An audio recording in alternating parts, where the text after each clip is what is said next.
Good evening.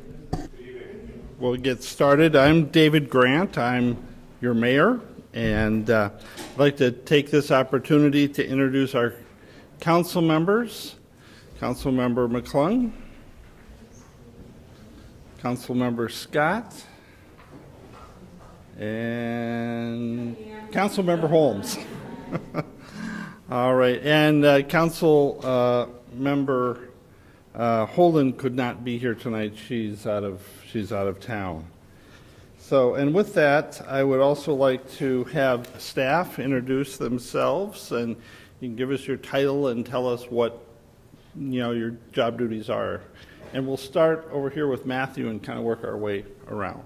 Sure. Matthew? Hi everyone, I'm Matthew Bachler, the senior planner for the city. I work in the community development department and work on development review and zoning code administration. Bill Joy, city administrator. I work on everything.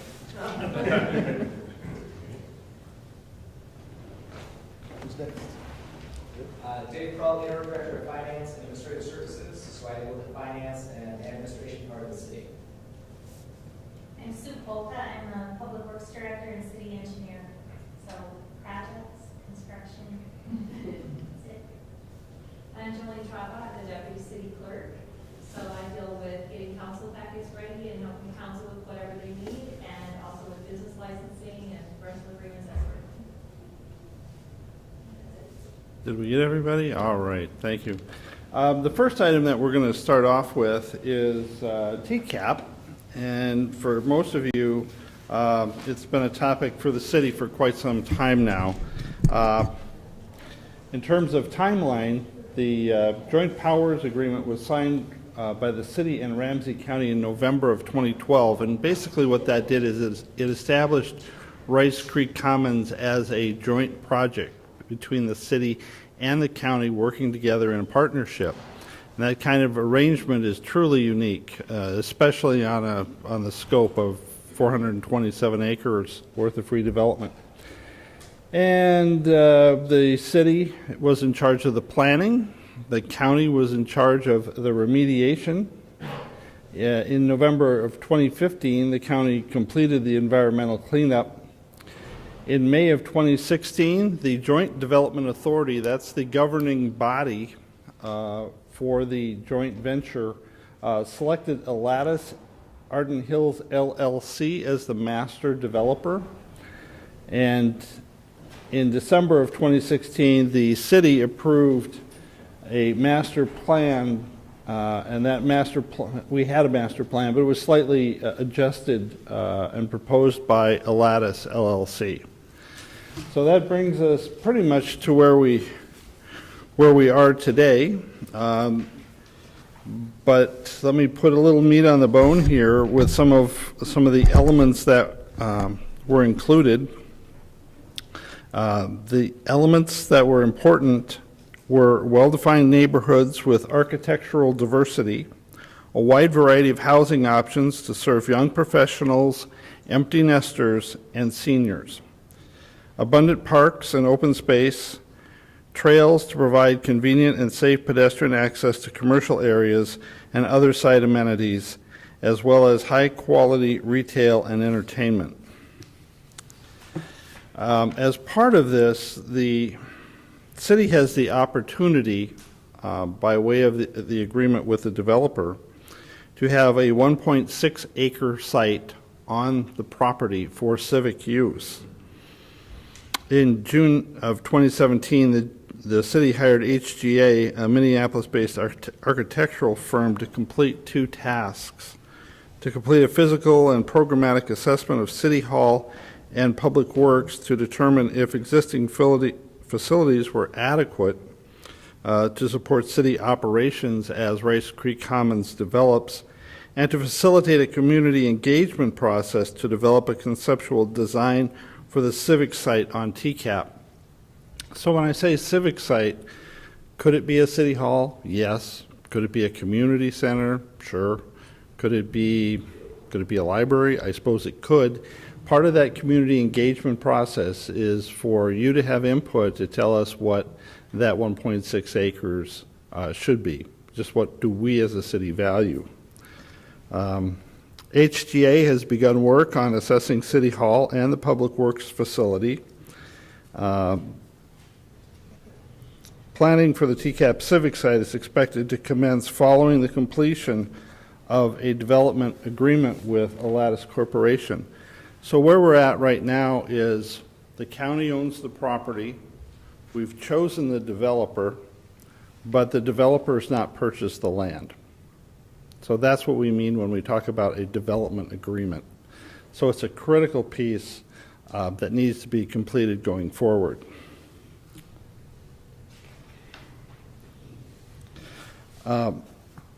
If we go forward, one more slide? One more slide? No? Well, there would have been oh, there we are. So one of the things that happened on the site, go back. There we go. One of the things that's happened on the site this year is really an exciting thing, and that is a road is being built, and I understand it will be opened on Friday. Correct, Sue? That is the plan, that it will open up on Friday. By what? God willing? Weather permitting, which is about the same. So the road runs from County Road H. Most people think of County Road H as the Mermaid, but you cross over 35W into Arden Hills, and that road will run from County Road H all the way up to County Road I. That road is 9/10 of a mile, and what's really important is the 47 acres that it goes through will be available for development.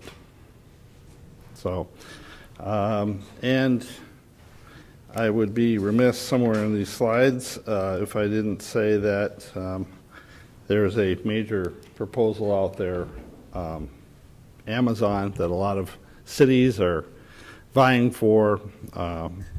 This would be a potential site for Amazon.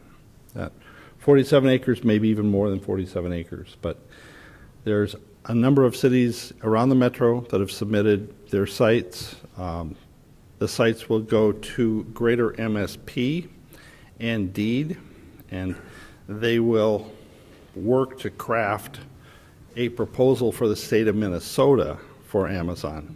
So that's the process that's going forward. There's a lot of other cities that have submitted. Don't know if we're going to be part of that necessarily, but I do want to put that out there, that it is a possibility. Excuse me, Mr. Mayor. Sure. Those 47 acres that you're describing, those are part of the 427 acres. That's They the are. additional parcel, right? Yeah, that is part of the 427, right? So you kind of do the math, there's another 380. Gotcha. If we go back on the map, if we have a map, it's the part to the north and to the west up there. So as you see, the new road goes up to I along 35W. There's 47 acres, and they've kind of done a little mock-up of what a campus might look like there. Before we go on, I'm aware that there are some elected officials in the group as well, or certainly elected and public officials. So I want to make sure that you have an opportunity to introduce yourself. So, Randy? Good evening. My name is Randy Jessup. I live in Shoreview, but I like to represent Arden Hills as well, certainly at the Minnesota legislature.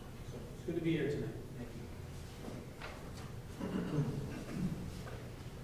Marie? Hi, hello, my name is Marie McCarthy. I'm with the Metropolitan Council for this district, District 10. It's wonderful to be here, and if you have any questions, please feel free to ask. All right. So although and I didn't miss any other elected public officials, I don't think so. So the road is on the 47 acres is referred to as Old Highway 8. I think in the future it's going to have a different name. I think it's going to be County Road 13, but I'm not sure. But they needed to give it a name for the project, so it was Old County Road 8.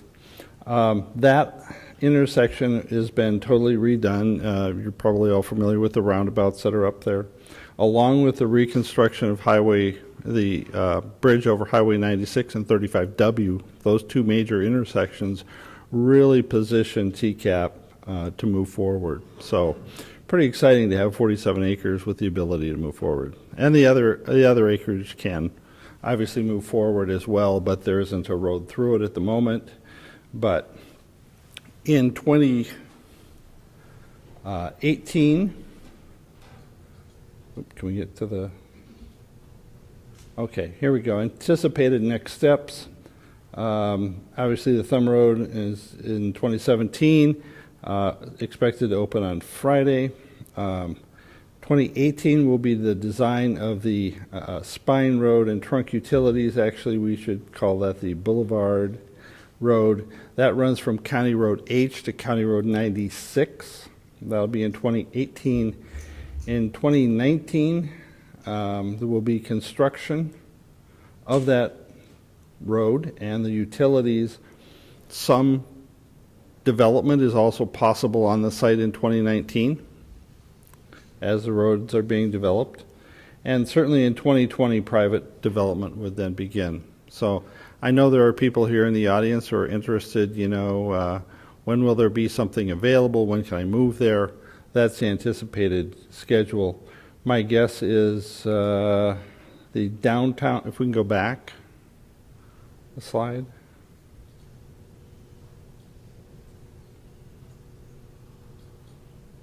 That shows the mock, there we go. The southerly portion is 380 acres.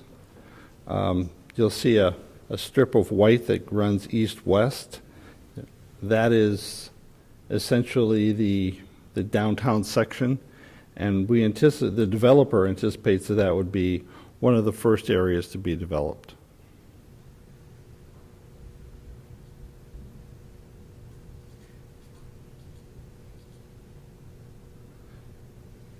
So with that, we'll talk a little bit about other transportation. I'm sorry, Ken? Just a couple of questions. Sure. So Ramsey County currently owns the property, They do. and Ramsey County, therefore I would presume, is responsible for putting in these spine roads and truck utilities? That's a good question. Ramsey County is responsible for putting in the spine road, or the boulevard as I call it, a road from County Road H to County Road 96. City would be responsible for utilities, keeping in mind that those utilities would be a bill back to the developer. So essentially not a cost to the city. And the developer obviously is not taking down any of the land until private development begins in 2020. We're not sure about that because the the development agreement, which is the real estate transaction between the developer and the county, hasn't been signed off on.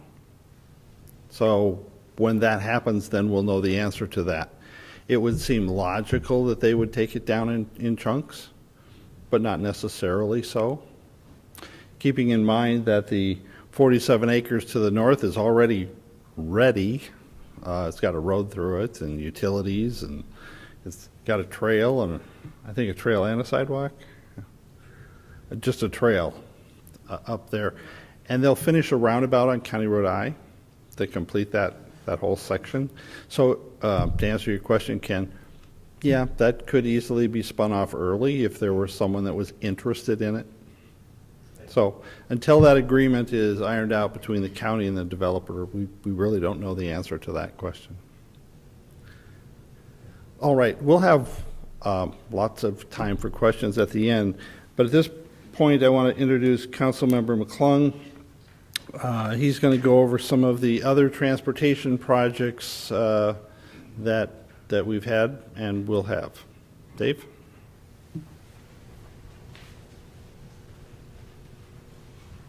Thank you, David. Good evening, everyone.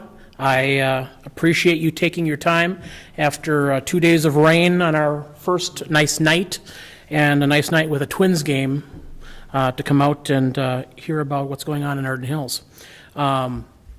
My first portion of the agenda tonight is going to talk about transportation projects, kind of more generally at the regional level, dealing with the county, and at the city level. We're going to have Mark Lindeberg from MnDOT here after a couple of other presentations to talk about the more regional highway system improvements that we're going to be seeing that's currently being wrapped up and that will be coming. So hold your cat calls for a little later on transportation. So on transportation, the major project with Ramsey County that we want to mention is an improvement to County Road F from Lexington to Hamlin. As you've probably seen, Land O'Lakes is in the midst of adding space for their corporate headquarters at the corporate headquarters on the south side of County Road F. We're pleased to have them expand in Arden Hills, and a lot of the jobs that are currently in Shoreview on their Shoreview location will be moving across to Arden Hills. You'll also notice County Road F probably isn't does not have the infrastructure to support those additional jobs that are coming across the street, any additional growth on that campus. So what the county is going to be doing is they are going to be adding a center turn lane and reconstructing the road between County Road F and Lexington. They reconstructed the intersection at County Road F last year and went from a little north of that intersection all the way down to the intersection with 694 to add improvements in that segment of road. And so once the majority of the major construction traffic is off of County Road F, they'll go in there and add that center lane. They'll add a 10-foot trail on the south side to connect from Hamlin, and the city will be punching through to the trail that is on Hamlin going north and south. That will go all the way down now to Lexington. So that'll add some connectivity to our trail system and the regional trail system. To deal with the transportation, we have two large companies, a Fortune 200 company in the guise of Land O'Lakes, and another rather large corporation, Boston Scientific, to the north.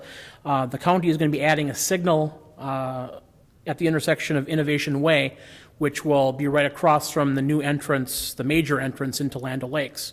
So that will help facilitate traffic into and out of those two businesses, while at the same time will allow a free flow of traffic for those of us who live in northern Arden Hills that need to get over to Lexington to get on the freeway to go anywhere to the east and south.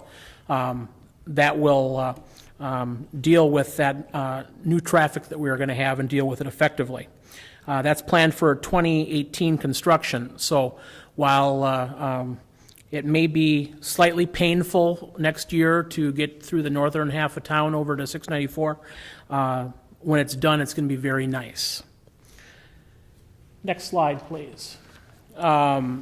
Locally, every couple years, we have our pavement management project, our PMP, and that's a city project to take the roads that are city responsibility and improve them. Many of the roads that you see listed up here in our 2018 PMP, and I'll read through them in just a second, are roads that are original roads that don't have improvements for storm sewer and water. So we have a lot of issues on many of those streets when it rains. Like the rain in the last couple of days, you'll have rain running down the streets, ponding in people's driveways, out in the middle of the street, and in their yards. So one of the big functions of the 2018 PMP is to fix many of those deficiencies.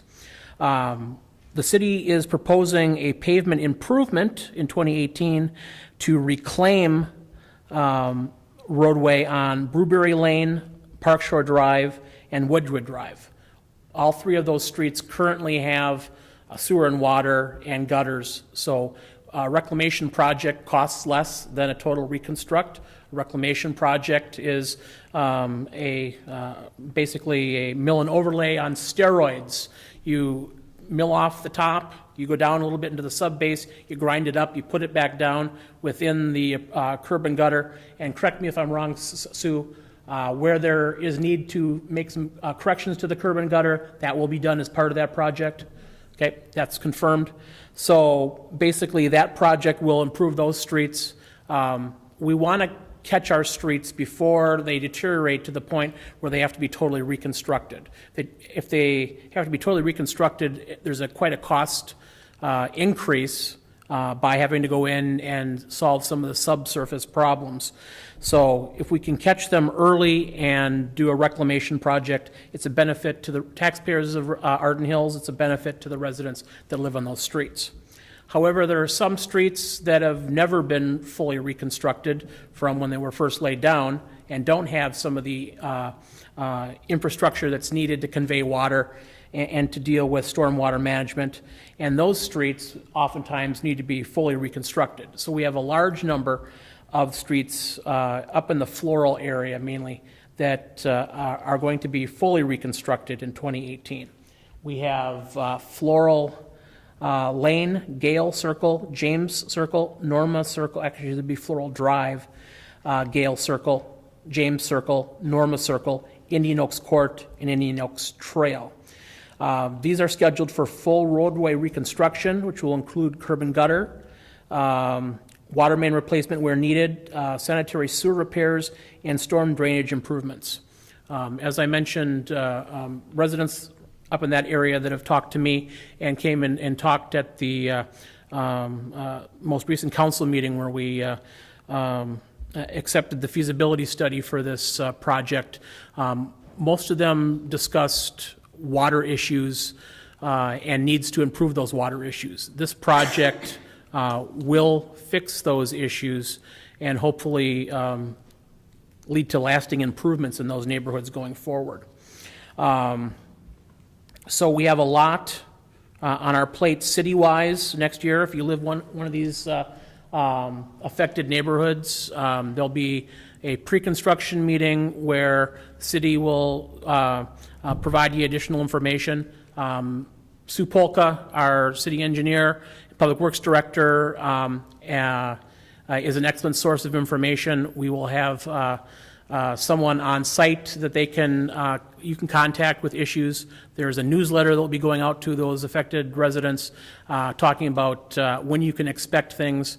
So if you are living in that neighborhood, expect a lot more communication from the city. We understand that it's a difficult time to have your street reconstructed, but we want to make it as easy as possible to get to the end point, which is a nice road for you to drive on. With that, let's talk a little bit about redevelopment and development projects in the city. And with that, Councilmember Holmes will come up.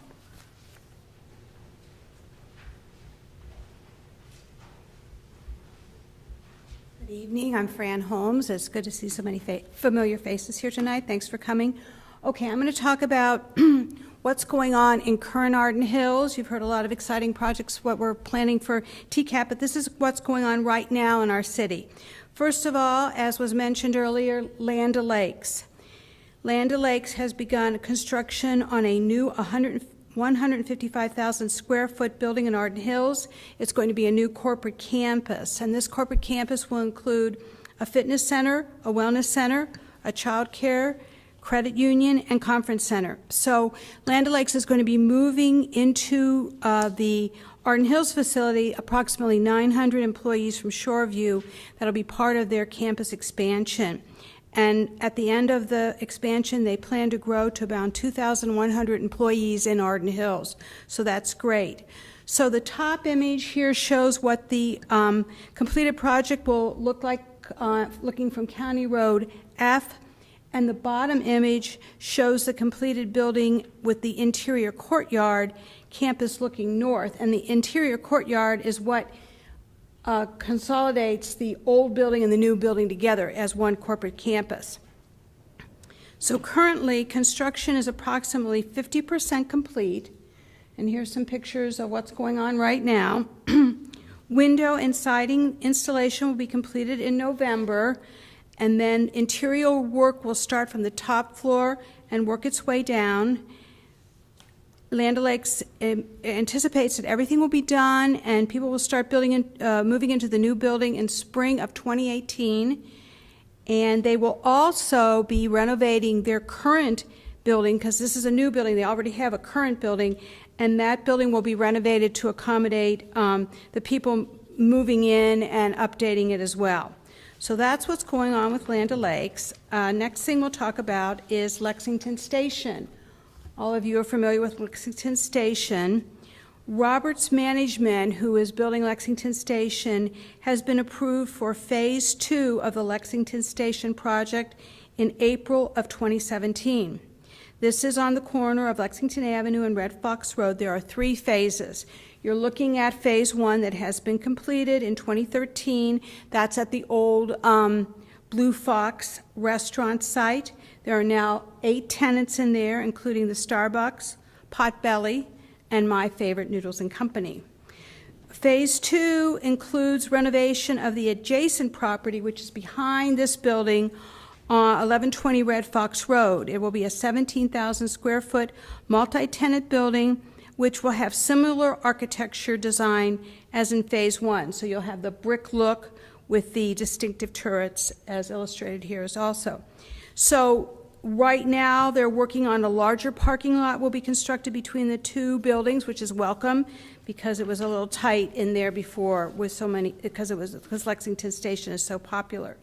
So here's a picture. This is a Phase 2 part of the renovation. This is an image of looking towards the Lexington Station on the current one on Lexington Avenue.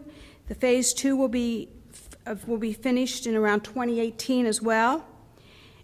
And then there is a Phase 3 as well. Phase 3 is south of the current Lexington Station and immediately adjacent to it, and that's coming up in the future. So nothing beginning on that. So, okay, so we've talked about our business, we've talked about our retail, and now we'll talk about Health Partners, a great business located here in Arden Hills as well.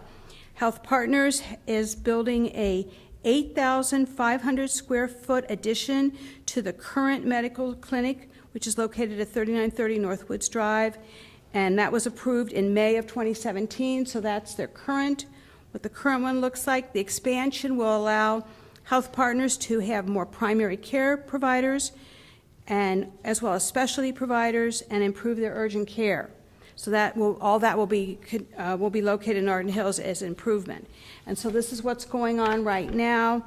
Health Partner has begun preliminary work for the addition. It's going to be on the west side of the clinic. And this is also an expansion that is expected to be completed in 2018. And finally, this is something new that was just approved by the City Council. The Planning Commission had a public hearing on this on September the 6th, and on September the 25th, the City Council approved it. This is going to be for a Marriott Spring Hill Suites, which will be right up by where Health Partners is. This will be at 3920 North Woods Drive. So there's a current building there now. That building will be demolished, the existing building, and there will be a construction of a 5-story hotel with 139 guest rooms. This is a rendition of what it's going to look like. The construction will begin in 2017 and will be completed in late 2018. So that's what's going on. I did want to recognize, we have some of our our committee people here. I wanted to recognize Roberta Thompson, who she's up here in the front row. She's our chair of our planning commission. I'll let other people recognize some of the other committee chairs we have. Roberta and her committee worked very hard. Everything we've talked about, they have looked at and approved. So we really appreciate our citizens groups as well, who help us help the city get ahead. So now we are going to talk about parks, and I will turn it over to Council Member Scott.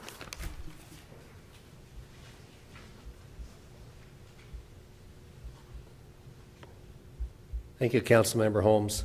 Again, my name is Steve Scott. I am the new person on the council, just took my seat this year, but I've been involved with the city for a number of years. I was a volunteer on their Parks, Trails, and Recreation Committee for 8 years. So that was a very enjoyable stint with the city. Back in 2011, Money Magazine published a survey of the best places to live in the United States. Coming at number 14 was Arden Hills.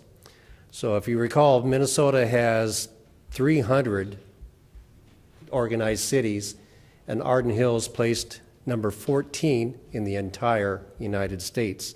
So that was quite an accomplishment that we were proud of.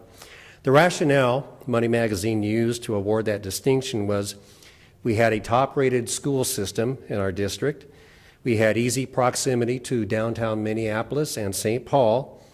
We featured established neighborhoods, and we had great trails connecting to parks, playgrounds, and our many lakes. The city operates 15 miles of trails for biking and walking, most of them paved, a couple of them unpaved, and we also have 14 city parks, the largest being about 20 acres. I think the smallest one would be 1 acre. And one of them is one of the larger ones is a all-natural nature area. The Parks and Trails Committee has or actually our Public Works Department has a 20-year replacement cycle for our playground equipment at each of the parks. So this last year, we replaced the playgrounds at Hazelnut and Perry Parks, both off Old New Brighton Road. One of the new features that we added as part of that playground equipment was a new type of swing set from Game Time Expression Swings that's actually like a tandem swing made for an adult and a child. So the adult sits in the main part of the swing, places the infant or the toddler in the swing immediately in front of them, so you have that adult to child facial connection. And it's been very, very well received. We also had the establishment of 2 area for our four-legged citizens in the community. Hazelnut and Perry Park now feature designated dog parks.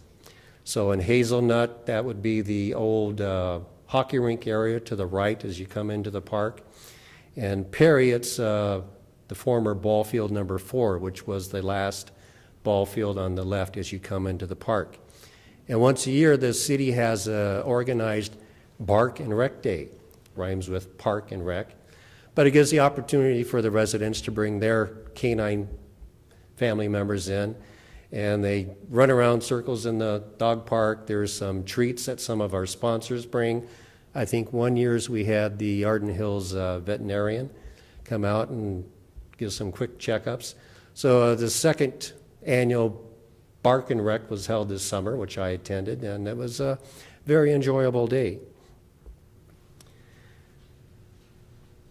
I think we had a question from the audience regarding some of the trail expansions. We do have some major expansions going on in our planned trails, one being along the Ode Snelling Avenue route, that's over there by Bethel University. County Road E, which is our main business corridor, and that's toward the Lindy's Steakhouse area. And on County Road E2, which runs east and west, and that goes from Ode Snelling out toward Valentine Hills Elementary. So without further ado, I will turn this over to, I believe it's Council Member McClung for speak about public safety.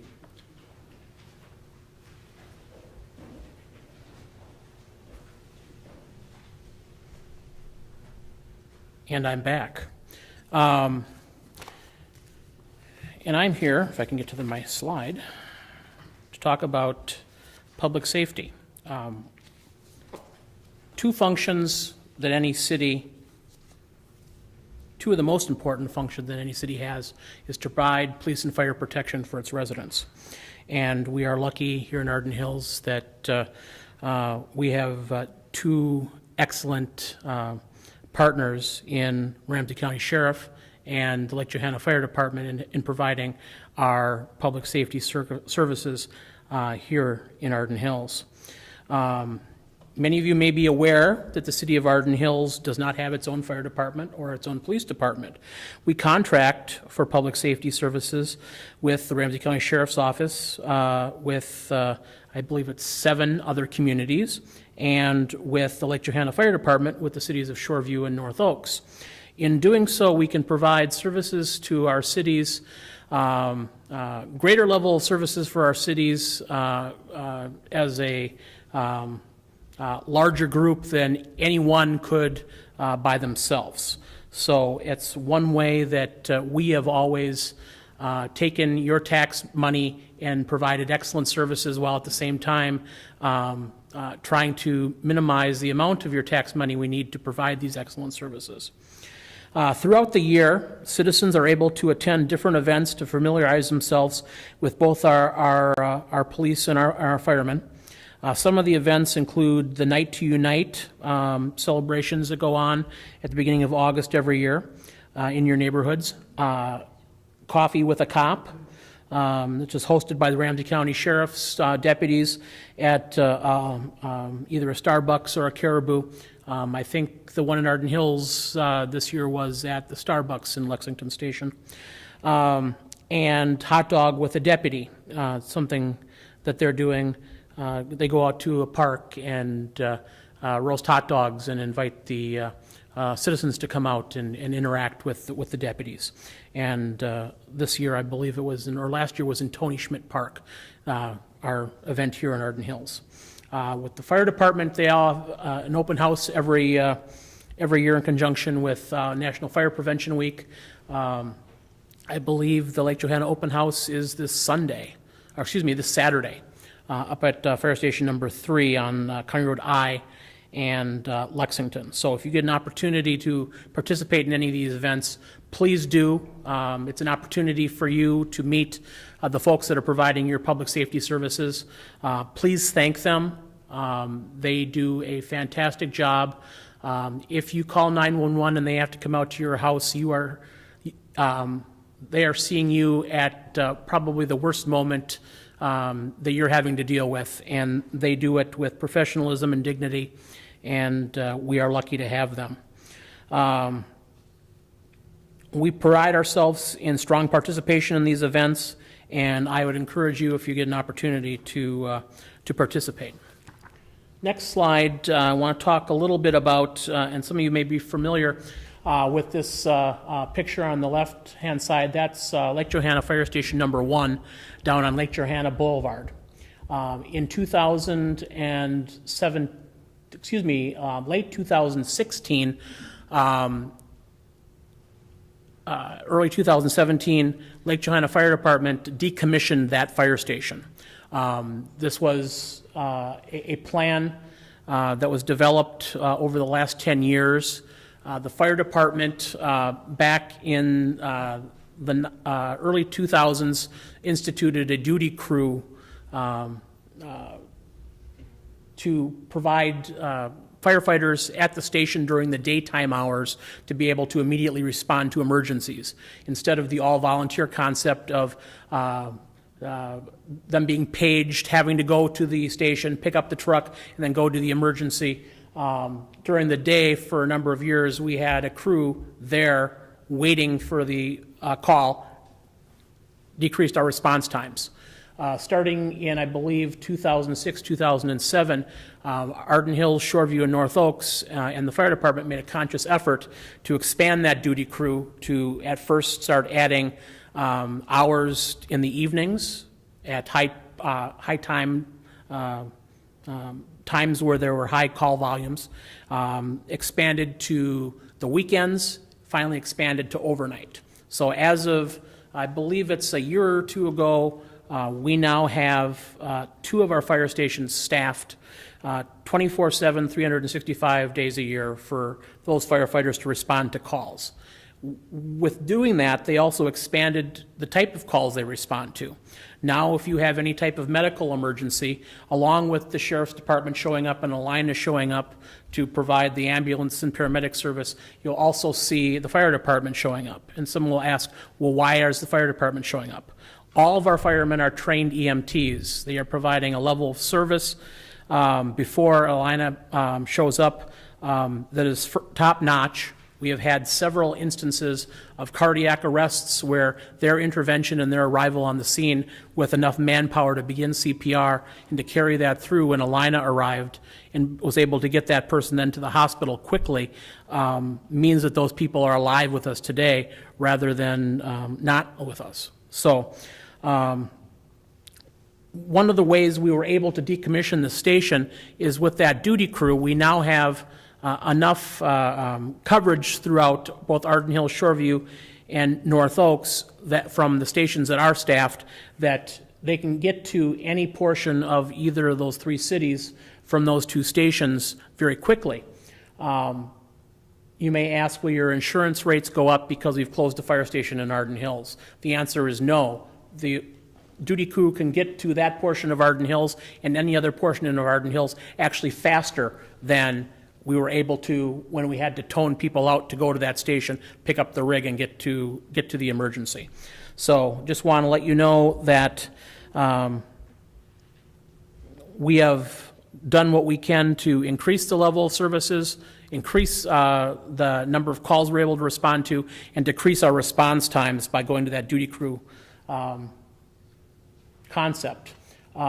With that, the Lake Channel Fire Department surplus the station, and they recently sold it to a group called Journey Home Minnesota, which is going to redevelop that site and going to build homes for wounded veterans to be able to come in and live in our community. And I think that's kind of an exciting opportunity to take and repurpose the site, put it back into a residential component, and give back to members of our community that have already given a lot for the community. So with that, we are now going to talk about something that I know Councilmember Holmes is excited about, and we're all excited about. It's our Green Step Cities initiative.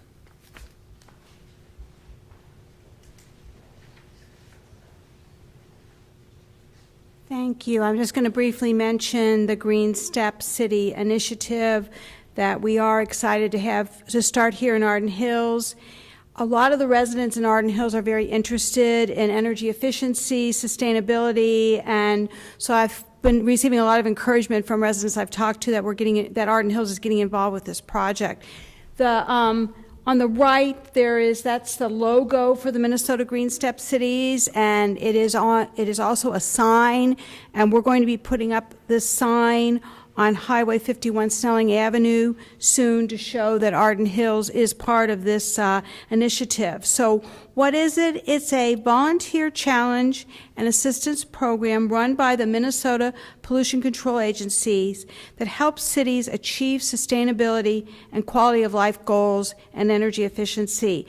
As many of you know, we've been focusing on this a lot up in the TCAP area for when we have new development and building, but right now we're using this more for current Arden Hills and trying to make our city as energy efficient and as possible. So the program has best practices in areas such as land use development, transportation, environmental management, and economic and community development. And so we take this challenge and pick some areas we want to work on, and we go from step one, we develop that, we move on to step two. There are 5 steps.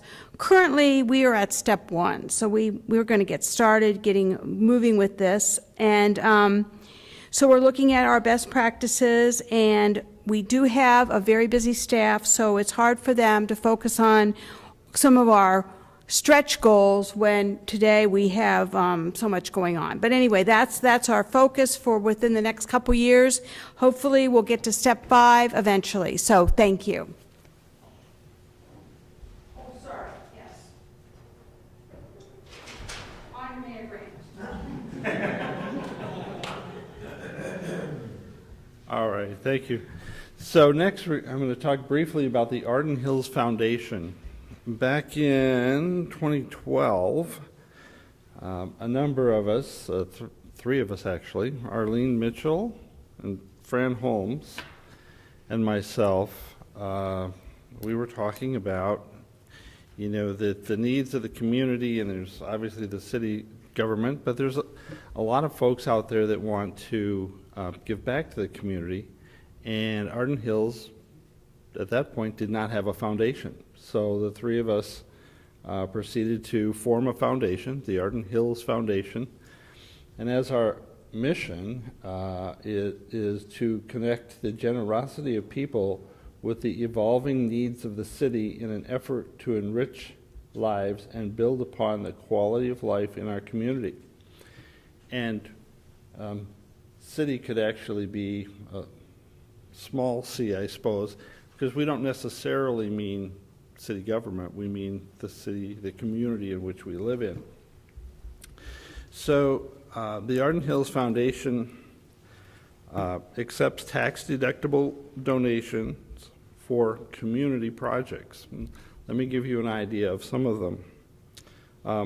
In the back, we have a park bench, and the Arden Hills Foundation runs the park bench dedication program. If you want to dedicate a park bench, you can donate a bench, and you can get a plaque with the bench if you want to have it for a specific purpose. And you can indicate where you'd like the bench to be placed. And I think we've had like 4 or 5 benches, something on that order. So as another item, we've dedicated at least 2 and perhaps 3 set of basketball hoops for parks. And those are, believe it or not, $2,500. By the time you get them, you buy them, you install them. We have done several projects for Carth Lake. The water quality is of concern to the residents who live in the area, and they approached the foundation and said to us that they'd like to stock the lake with fish to improve the water quality. So they donated the money to the foundation. The foundation purchased the fish and stocked the lake, thereby making all of their efforts tax deductible. And then they had a few other projects. They cleaned up the shoreline. They also did an experimental thing along with Rice Creek Watershed District, removing the snow from a portion of the lake, a small portion, to see if light going through the ice would help improve the water quality the following year. So they worked with Rice Creek Watershed. So that's a case where it really was totally outside of the city. It was just a group of residents that decided they wanted to do something. They came to the foundation. We enabled it to happen as a charitable donation. So another example is the irrigation at the Arden Hills sign on County Road D in Cleveland and Lake Johanna Boulevard.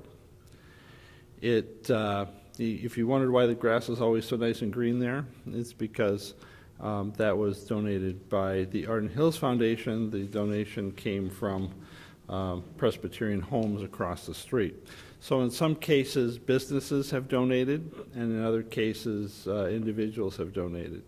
So, and we also fund an angel fund here at the city for people who find it an economic challenge to enroll their kids in various programs here at the city. So you can apply and get a scholarship. So anyway, I just want to make sure that people know that that's out there and be aware of it.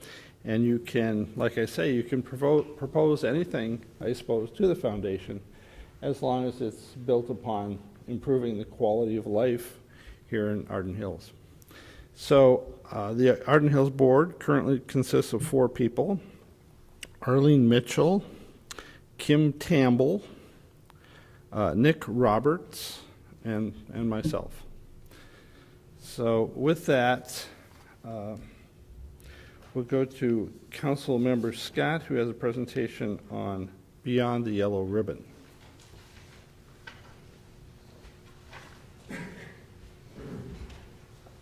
Thank you, Mayor Grant. One of the newer affiliations that the city has, and one that I'm especially proud to be associated with, is Beyond the Yellow Ribbon. The organization here is Beyond the Yellow Ribbon Suburban Ramsey County, which is comprised of 15 communities here on the northern side of Ramsey County. Now I'm going to explain the mission statement of the Beyond the Yellow Ribbon. Now, I think most of us are familiar with the yellow ribbons and hanging them from light posts and trees and whatnot as a symbol, that the returning veterans are welcome home. Beyond the yellow ribbon goes beyond that with some specific programs to fully integrate the service member when they return, plus identifying resources out there available in the community to help the families of some of these service members when they're deployed. Basic needs, if their car breaks down, if we have a snowstorm and they need help clearing the driveway to get the kids to school.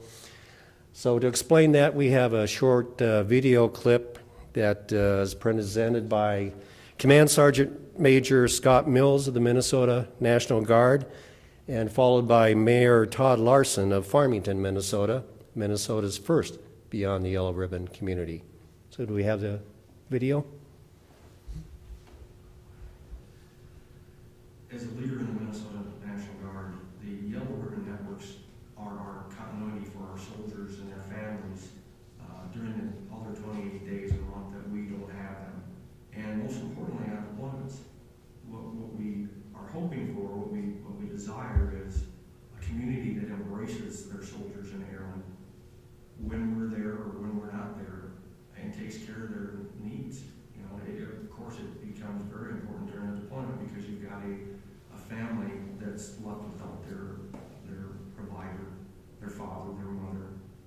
So it's very important that we have that network that takes care of their needs when we can't or when others can't. And I think that's what we're striving for with the Yellow Ribbon Network, is a community that's linked together that provides either service or support for their soldiers, airmen, and their families.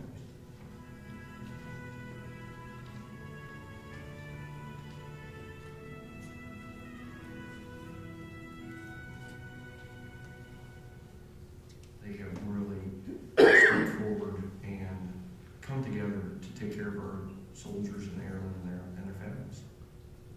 And on several occasions, I've had the opportunity to witness it and be part of it. So it makes me very proud to be from Farmington. My first response was, great, how? The more I talked to her and the more I got involved, I started to realize what an incredible adventure, I'm going to call it an adventure, the Yellow Ribbon is. It makes me feel real proud to be the mayor of Farmington, knowing that people are going out of their way to help. Because years ago, a soldier was a soldier and no one knew and no one paid attention, and now everyone's on alert and everyone knows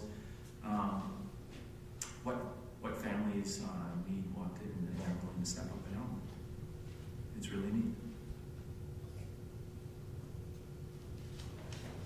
The city gets. Okay, thank you. The video also, it actually continues on for about another 11 minutes, but because of time constraints, we couldn't present it in its entirety. But on the slide handouts, there is a link to the Beyond the Yellow Ribbon organization, and there's also a link to both the video and the organization on their city website. So if you have an opportunity to look at those and want to see the video and link, please do so. The Thursday session that we had was geared more toward our business communities. There's some specific programs that we try to promote within some of the businesses within Minnesota to assist the service members and the families. And we are actually currently involved in the longest sustained period of warfare in our country's history. We went into Afghanistan October of 2001, and we're still there. So that's 16 consecutive years we've had forces deployed to Afghanistan. Prior wars, we've relied upon the draft, conscripted resources to kind of bolster our armed ranks. Nowadays, we're totally reliant on the volunteer forces and more on our reserve and our Guard members. The Guard members and reserve members, they tend to be a little bit more established than some of the 18 and 19-year-old conscripts we used to get from the draft. Most of them have already served an active duty commitment. They tend to be more settled, they have families, and their needs are actually quite a bit different than what we're used to with the typical armed forces environment. So out in the foyer, we actually have a table that's staffed by some of the representatives for the Beyond the Yellow Ribbon Network.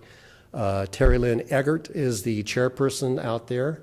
Her husband, Terry Eggert, who's also a Army veteran and a veteran of the Minnesota National Guard and the Air National Guard, and my wife, Eileen Scott, of 32 years as of a week from this Thursday. So she is also an Air Force veteran, so thank you for your service, dear.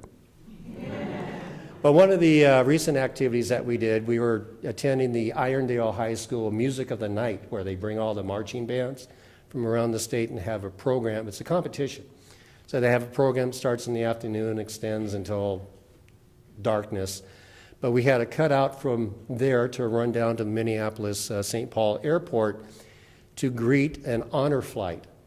Honor Flight is a nonprofit organization that provides chartered airfare to some of our World War II, our Korean, and our Vietnam vets to fly them back to Washington, D.C. to meet with some of their representatives back there, see the sites, and see the particular memorials that we have to each one of those war periods. And when they come back, they get a hero's welcome. So we were at the Humphrey Terminal. There were about 300 of us in the concourse. We had flags over. And when the first veteran came out in his wheelchair, the entire concourse just erupted. We had a pipe band playing the Marine Corps hymn, the Army caisson song. I played the bagpipe for 22 years, and unfortunately we can't play the Navy song or the Air Force song, but the Army and the Marines were taken care of. But these veterans, when they were coming by, they just weren't prepared for the reception they got. So it was quite a warming experience. So if you have want some additional information on Beyond the Yellow Ribbon Network, please stop by the table outside. Now my slides do stop at this point, but as I learned, there's an additional part of the presentation, which I think is going to be handled by Mayor Grant.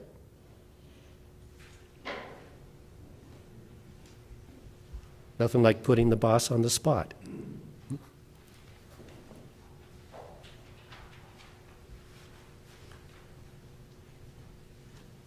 All right. I have the easy and the great task of introducing Mark Lindeberg. Mark is with MnDOT, and Mark is going to tell us great information about all of the numbers, 35W, 96, 10, and other roads. So, and let us know if we can actually get there from here. So, Mark?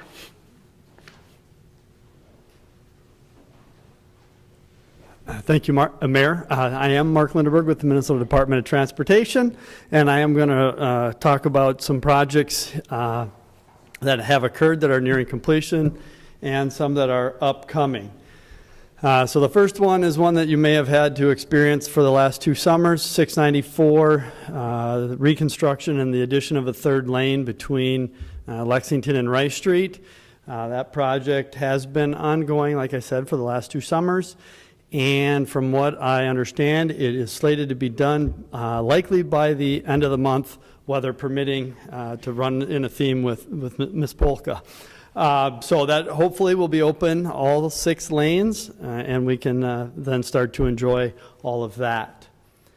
A project that we have that will be beginning in late 2018 is the 35W Min Pass project.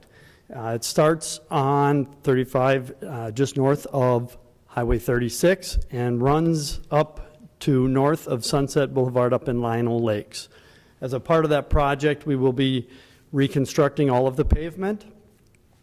We will be doing some spot improvements to help traffic flow on US 10, on county roads, and on 35W.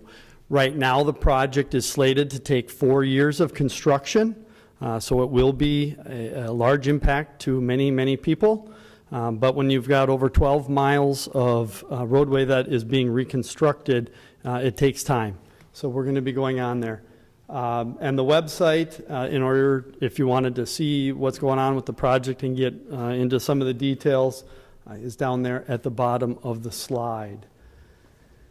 We are also going to be working on a project from 35W southbound to go east on US 10. That project is slated to be let in late 2018, with construction most likely to occur in 2019, but there is a possibility that the contractor could do some of the work in 2018.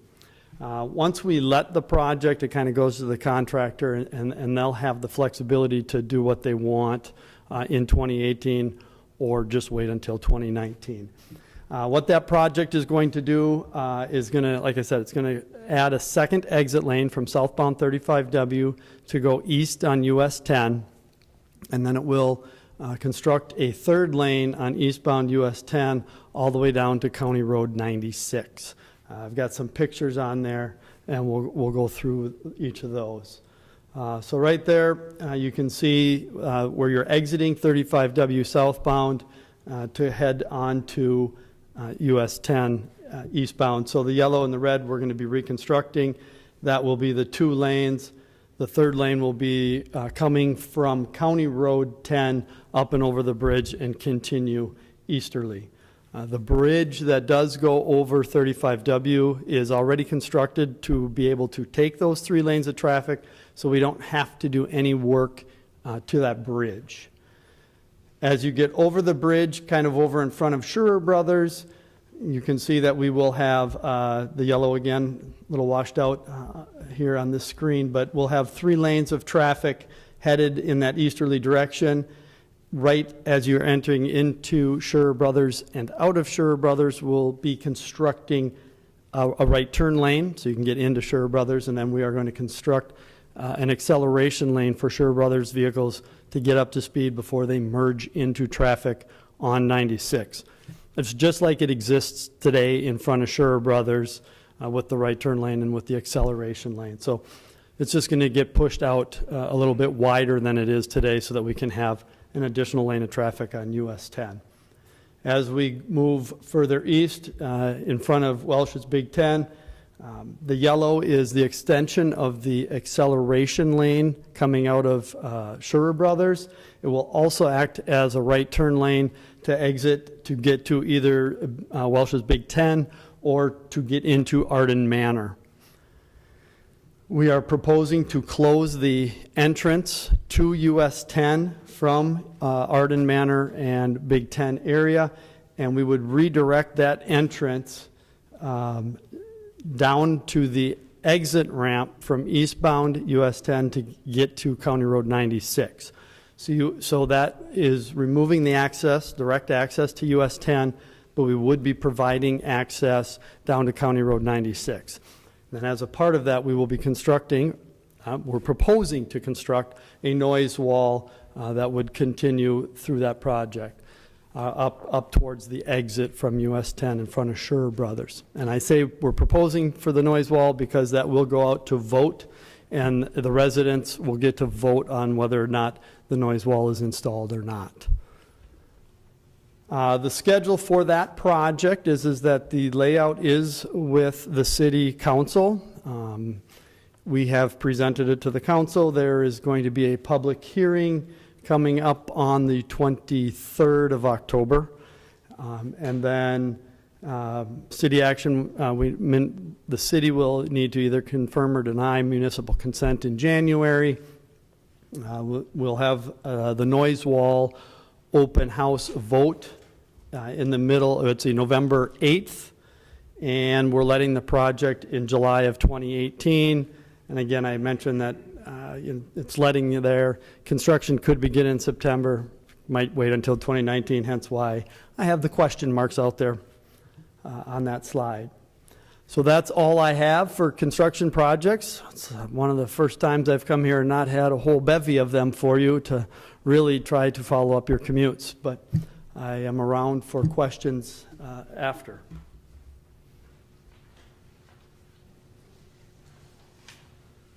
All right, thanks, Mark. And in prior years, you have come with a bevy of projects. In fact, the ones you just put up there would qualify as quite a bit, and the city is certainly Very appreciative of your efforts. There was 10 and 96. There was the redo of the 96 bridge. There was the redo of County Road F Bridge, County Road H. I mean, the list is long. One of your projects I want to highlight just a little bit, and that is the 35W project. That is a big thing for all of us because that facilitates businesses and employees coming in and out of our community. And there are times when 35W backs up both northbound and southbound. So that project is funded. MnDOT has a plan. It will take 4 years, right, Mark? 4 years to do that work. But when it's done, hopefully there's some transportation improvements there. I'd like, at this point, we'll open it up for questions. But before I do that, I want to say thank you to each of you for coming tonight. As you can tell, there's a lot of work getting done in the city. Trails, development, Rice Creek Commons, road projects. Council members have covered a variety of topics, no particular order or assignment to those topics. We just give everyone a chance to present a topic. I also want to thank the EDC, the Economic Development Commission, for hosting this event tonight. And I also want to put out the offer if you want to volunteer to be on a committee, whether it's Parks and Trails or Economic Development, Planning Commission, Communications.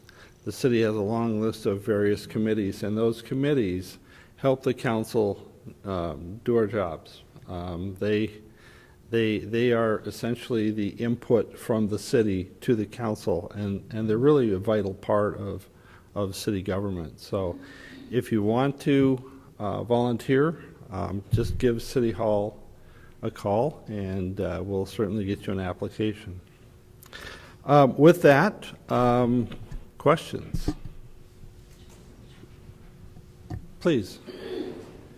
My name is Steve Herbst. I live at the corner of McCracken Lane and Old Snelling, and I was delighted to see the bullet on your slide, Steve, about the Old Snelling Trail, and I have a three-part question on that. One, is it funded?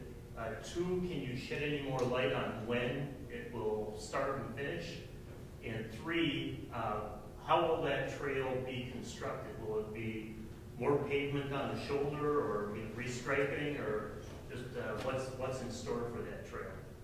Okay, well, I'll take part of it, and I'll give part of it to our city engineer as well. The project is, there are several sections to the project. For sure, we will be doing from the bridge by McDonald's down to Lindy's, down to the entrance to Bethel in 2018. That is a sure thing. Right, Sue? Right. I keep making that point. And then, in all likelihood, certainly down to McCracken. I think that's fairly easy. And then, as far as County Road E2, I'll let our city engineer tell you about all the challenges with the wetland, and you obviously know right where that wetland is.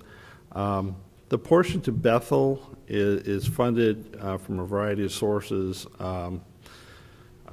The Bethel, the county, the city.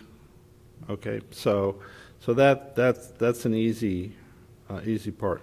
The extension from Bethel all the way down to County Road E2, it hasn't been voted on and approved by the council yet, but we have some opportunities there in working with the county that I think we should take advantage of. The city has wanted a north-south trail on that side, north-south trail in the city, and we don't have it. In 2019, if things currently hold, we'll be doing a road project, Old Snelling south of Lindy's. So perhaps a trail could come all the way up to that corner and then all the way up to E2. It would be really nice to be able to connect this new trail segment to the safe routes to school. that was done, about 5 years ago, something like that. So funded, yes, but not entirely. The major segment is certainly funded. And in terms of your question about, just how that engineers out, I'll give that to our city engineer to tell you, because she's been planning this now for about a year. Sue? So on Old Snelling, we are trying Su- to utilize Sue? the existing shoulder. We will, If you could come forward, because we're televised and we can't pick, I don't think we can pick you up over there. on Old Snelling, we're trying to utilize the existing shoulder. We've been working with Ramsey County. We will narrow the lanes a little bit to make that work so we can avoid the wetland areas. We will be adding curb and gutter, so the trail will be separated from the roadway itself, not just a painted line. Along County Road E, the trail is proposed to be separated with a 5-foot boulevard from the roadway. And along County Road E2, where we're filling in that small gap between Cleveland and New Brighton Road, again, we will be utilizing the existing paved shoulder, adding some curb and gutter, and the trail behind the curb and gutter. I think, did that answer all your questions? All right, thanks. Which sides of the street is it on E and Old Snelling? On Old Snelling, it's on the west side, because that's where the underpass under the railroad tracks exists today. On County Road E, it is along the south side, and on E2, it's the south side as well. E2 is south. On Old Snelling, it's on the west side. Mhm.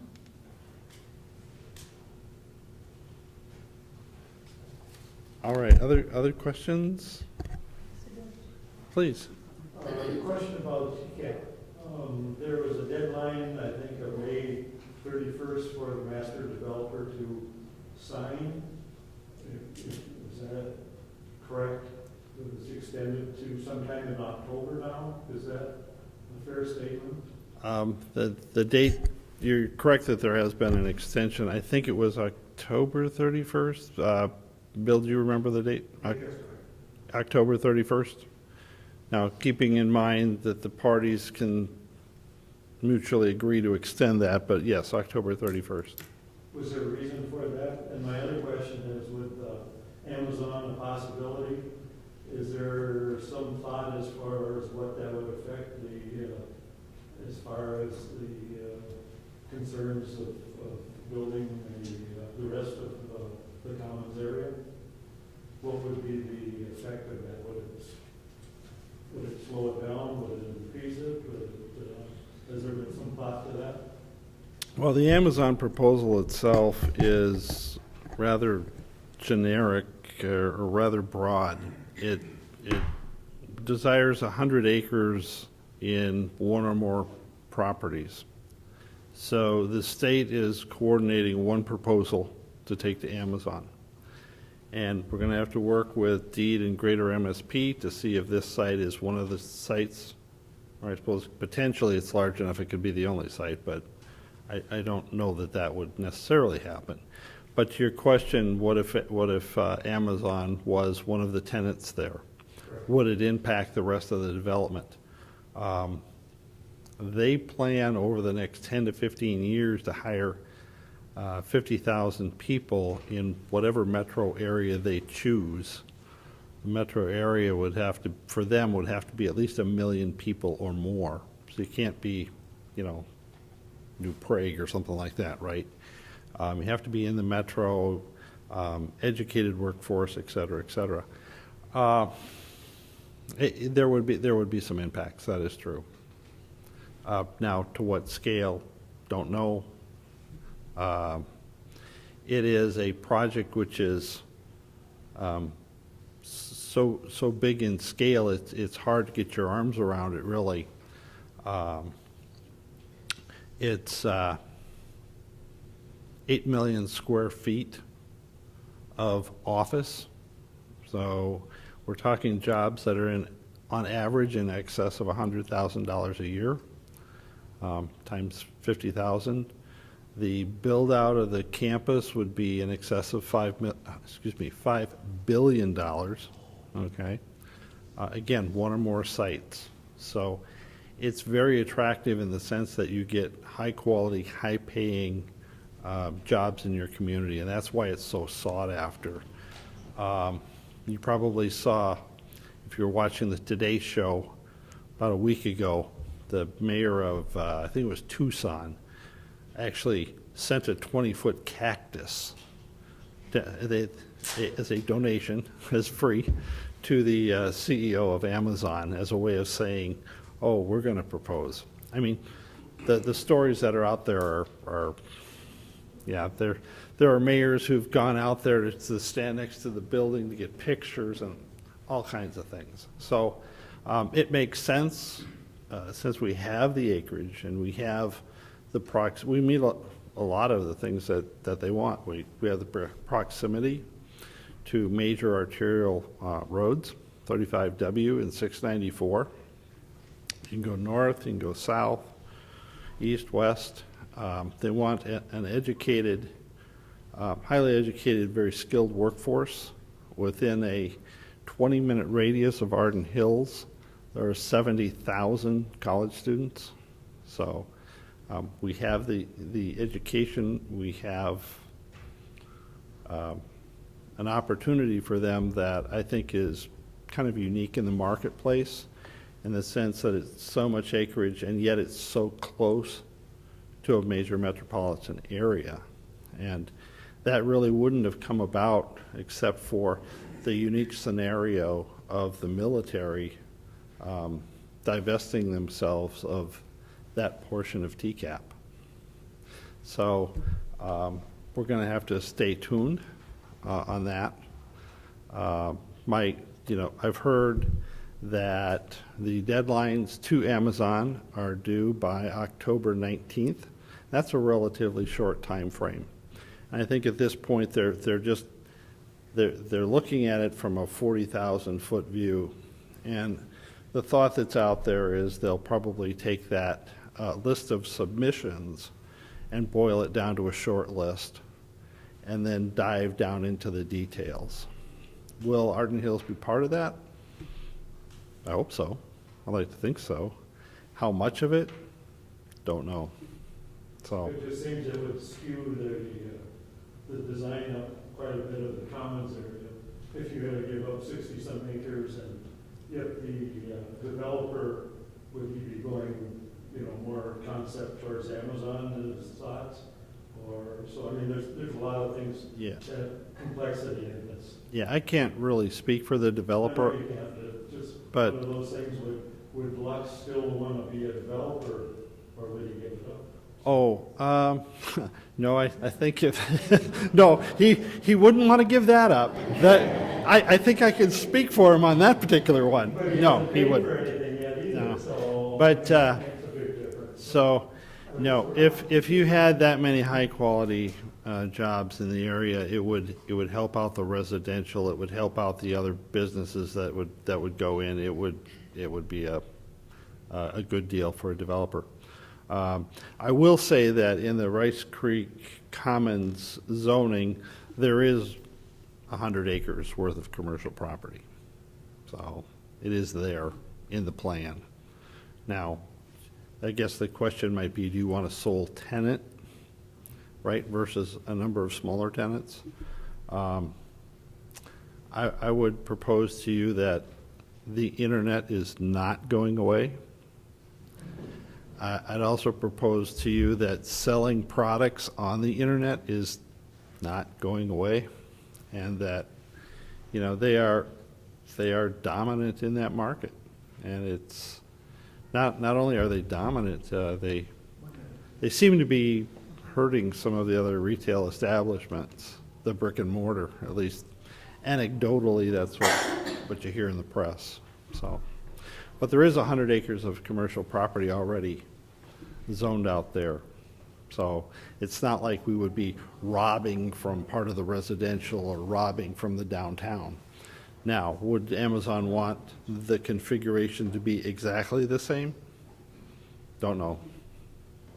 So In terms of a schedule, Amazon in their proposal said that they would make a decision in 2018. So, I mean, they could run well into fall before they make a decision. So, we'll see. The Minnesota proposal obviously needs to be submitted by October 19th. So that's a relatively short period of time for something like this. So, other questions? On the TCAP timeline, it appears that it's expanded or gone out further than in maybe in the last year. Is that true, possibly? And then, I've been hearing rumors about continuing the decontamination efforts. Is that anything, or is that complete?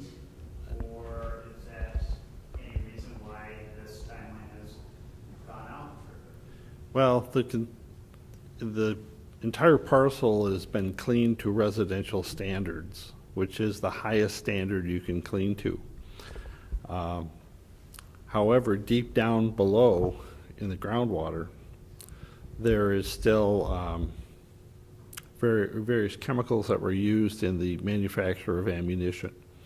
The so-called plume, which goes all the way through, or goes to New Brighton and down to a portion of St. Anthony.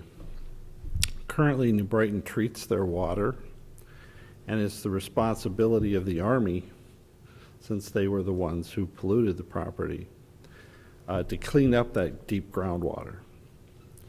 Well, they decided that before everything is built on, they wanted to take a look at what is the best way to treat that water. Is it better to treat it right here at TCAP? And basically what they're doing today is they're circulating it around. They pump the water up, they clean it, they dump it back, and it circulates basically as a rotating process.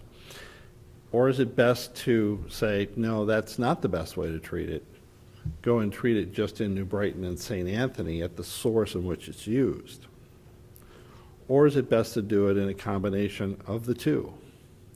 And they wanted to figure out which way would be best. And that started something called the optimization study. Now, the optimization study is almost all but complete. So that issue gets removed from the table. So it's not any new contaminant. It's how to clean up the deep groundwater, which for Arden Hills is not really an issue because we don't have any wells. We don't use deep groundwater. Here in Arden Hills, we get our water from Roseville, who ultimately gets their water from St. Paul. So not really an issue for us. However, it does impact, or could impact, the layout of streets and roads, and if they treat the water on site, where do they pump it? Do they need a water line in a particular location? They don't want us to build before they figure that out so they can put it in before it's built on. So, yeah, that pushed the timeline back. It truly did. So, but that's a good question. So, I know a lot of people were expecting, development more in the 2019 timeframe rather than 2020. And I know for a lot of you, you're looking to either upsize or downsize, or maybe you're looking for a different, maybe you're looking for less yard work, maybe you want a condo, maybe you want a townhouse, or you want some other kind of housing stock that maybe we don't have in Arden Hills, and you're looking to this site to provide that. Well, the good news is TCAP will have a lot of different housing types. It's currently, single-family homes, townhomes, row homes, condos, apartments. It really runs the full gamut. So what you want is probably there in the design. So just not quite in the time frame that some people might want. So, other questions? Well, the council and staff will stick around. I know that there may be other questions out there that maybe you don't want to ask in a larger setting, so we'll be here. Please feel free to ask, and Mark Lindberg, you know, if you've got transportation questions that you want to take and ask privately, obviously Mark would be happy to answer those, and Maria from Metropolitan Council as well, if you have questions on, well, Met Council issues. You know, will we get a bus line? All right, I want to thank you all again for coming, and have a good evening.